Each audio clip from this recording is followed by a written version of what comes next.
Let's talk about membrane transport. Now, with membrane transport, that's movement of, in the cells, in the physiology, generally the movement of substances across the cell membrane. But let's go back. First of all, some definitions. Solution. A solution equals a solvent, which is the fluid portion, plus a solute. In your example up there, it shows sodium chloride, which is a salt or saline solution. Diffusion is defined as the random movement of a substance from an area of greater concentration to an area of less concentration.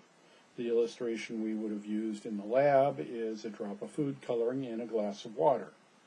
It moves and diffuses throughout the glass of water from a higher concentration where that food coloring was out through the entire glass of water. This is caused by Brownian movement, or the movement of the molecules and bumping into each other and pushing them throughout the glass of water. The other thing that happens is if you heat the water, the molecules move faster, and that causes the diffusion to speed up.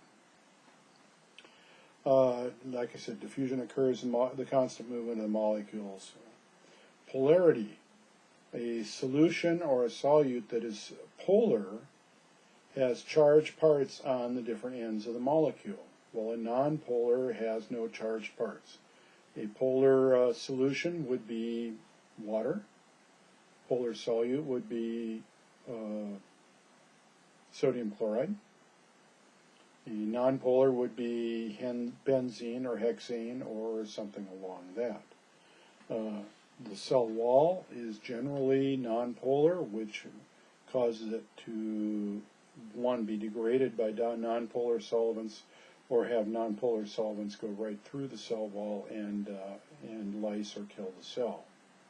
Polar solvents, such as water can get in because it's small in size, but larger polar substances cannot. Or in some cases, the cell has aquaporins in it. The cell wall has aquaporins to allow water in. Now we're going to talk about the concentrations of the solute in the solvent in making a solution. There are a few terms. You have molality. Molality equals 1 mole of this substance, either a compound or just a single substance such as sodium.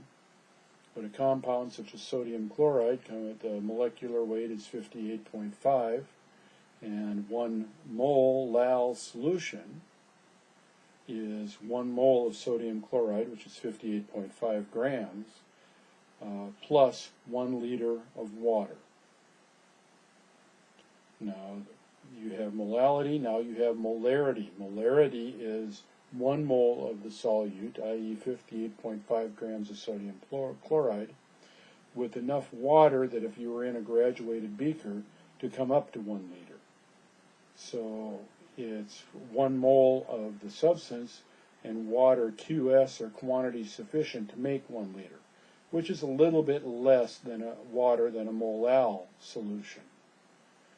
Because the size of the compound changes, the molecular size, molarity is not quite as accurate as molality, where molality you have the ratio between the fluid and the compound being the same no matter what compound you're using. Now, osmosis. Osmosis is the movement of water or other solvent across a semi-permeable membrane from an area of low solute, thus high solvent concentration, to an area of high solute and low solvent, i.e., like we saw with the egg. The egg was in distilled water. The distilled water has no solute. By definition, it's distilled water. The egg has all the albumin and the other protein solutes inside the egg's membrane. Therefore, if you put the egg in distilled water, water is going to move into the egg as much as the membrane of the egg will allow. When it stretches as far as it's going to stretch, then osmosis ceases simply because of the membrane. If you have a weaker membrane, such as a red blood cell, as you saw in the lab when you put the red blood cell into distilled water, the water was able to go through the membrane into the red blood cell. The osmotic pressure, or the pressure to bring water in, was stronger than the red cell membrane, so the membrane ruptured and the cell disappeared. With the egg membrane was stronger than the osmotic pressure pulling the water into the egg, and so the egg did not rupture. It just grew very firm and hard, and it hit kind of an equilibrium. Okay, osmolality. Osmolality is measured in osmoles, and it is the pressure to pull water or solvent across that membrane via the change in concentration of a solute.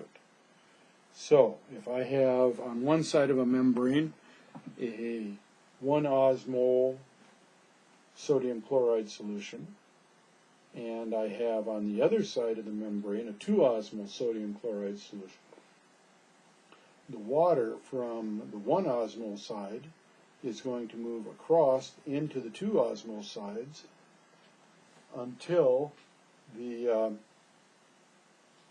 concentration or the ratio of solvent to solute is the same on each side.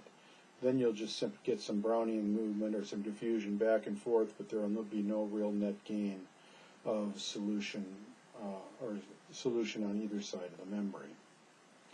Now, another thing to keep in mind when you look at osmoles is you look at the ionization.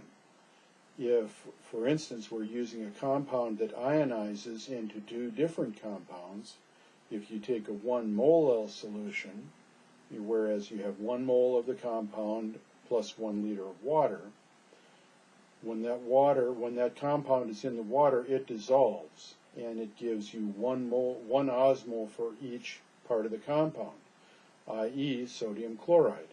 If I put 58.5 grams in 1 plus 1 liter of water, I come up with a 1 mole solution. However, once it's in there and it dissolves, the sodium gives 1 osmol because there's 1 mole of sodium, and the chloride gives 1 osmol because there's 1 mole of chloride.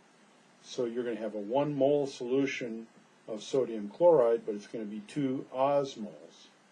So conversely, if you have a solution like glucose that does not ionize, and you made a 1 mole solution of glucose, that would still equal 1 osmol because it doesn't ionize. Tonicity. Tonicity is relative to another solution. So if you have, going back to this sodium chloride solution, if you have a 2 molar solution on one side of the membrane and you have a 1 molar solution on the other side of the membrane, the 2 molar is hypertonic compared to the 1 molar, meaning hypertonic meaning it's more concentrated. The 1 molar solution is hypotonic compared to the 2 molar sodium chloride solution. Going on from there, say you take a 1 mol sodium chloride solution and you compare it to a 1 mole glucose solution, they're the same in molality, but in let's just go back. Let's just stay with the sodium chloride. The 2 mole is hypertonic to the 1 mole. The 1 mole is hypotonic to the 2 mole. If both sides are equal, then they're considered isotonic, meaning that there would be no flow of water back and forth. They're the same osmoles on either side. Now, another thing you're going to look at, and you're certainly going to see in the medical field, is a percent solution. And that is simply defined as the number of grams of solute in 100 milliliters of water. So a 5% glucose solution is 5 grams of glucose dissolved in 100 milliliters of water. Don't make it any harder than it is. That's a 5% solution. Normal body saline, normal body is a 0.9% sodium chloride. That's what a normal saline is if we hung it on a patient. That means there's 0.9 grams of sodium chloride in 100 milliliters of water. Now you may be asked to calculate the difference, or calculate between a molal solution and a percent solution. It's relatively easy. Percent, again, is in grams per 100 milliliters. Molal is in liters. So you're going to take the grams per 100 milliliters, multiply it by 10, and divide it by the gram atomic weight. And that will give you your molal solution. So for instance, if you have a 5.85% solution of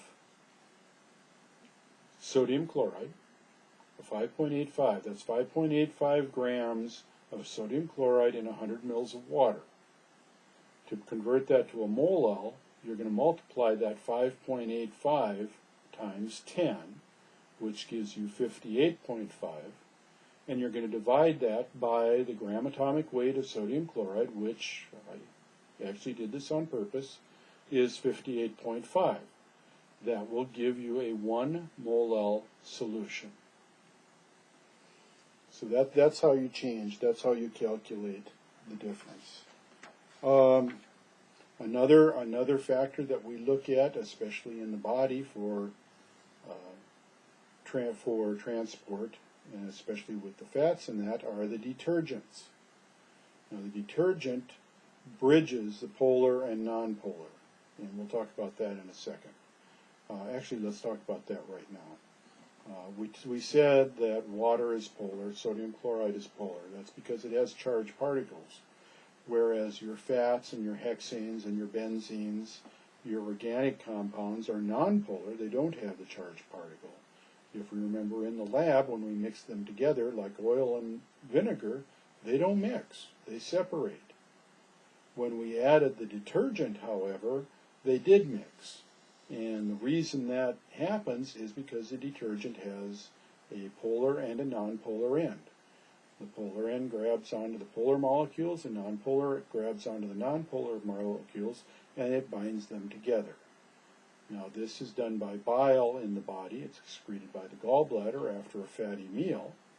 And what it does is it brings the nonpolar fat molecules or lipid molecules close enough to the polar enzymes so that the lipids can be broken down by the enzyme, digested, and the glucose and the energy absorbed for body function.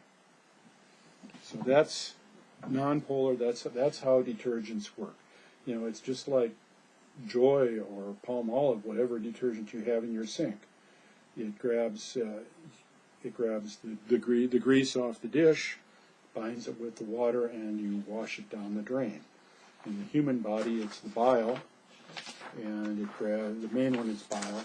It grabs the fatty area, the fat molecule, and then the enzyme brings them closer together, allows the enzyme to work on the fat molecule.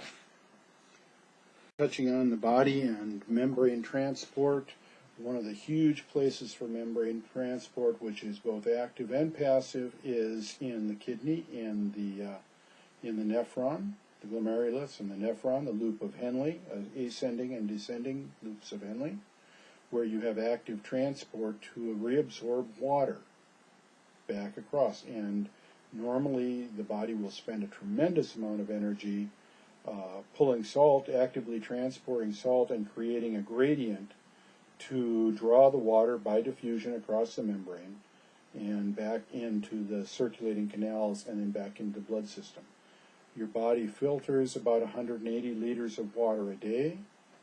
You excrete maybe a liter, so you have well over now close to a 99.5, 99.8% reabsorption rate of water through the kidney, which is extremely important for life because you couldn't lose that much water and still live.